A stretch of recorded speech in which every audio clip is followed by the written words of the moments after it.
बच्चों के वैक्सीनेशन को लेकर कोवैक्सीन जल्द ही ट्रायल शुरू करेगा। वहीं दूसरी जानिब आधार पूनावाला ने भारत में वैक्सीनेशन को चैलेंज बताया है।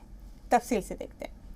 कोरोना के दौर में बच्चों के लिए वैक्सीन तैयार करने के लिए वैक्सीन बनाने वाली कंपनी भारत बायोटेक जल्द ही 2 से 18 साल के बच्चों पर ट्रायल शुरू करेगी। Drug controller general of India ने भारत बायोटेक को इसकी मंजूरी दे दी है, लेकिन इस बीच मरकज के इस नोटिफिकेशन को चैलेंज करते हुए दिल्ली हाई कोर्ट में मफादे आमा की अर्जी दायर की गई। अर्जी में मरकजी हुकूमत की जानिब से दी गई मंजूरी के खिलाफ PIL दाखिल की गई।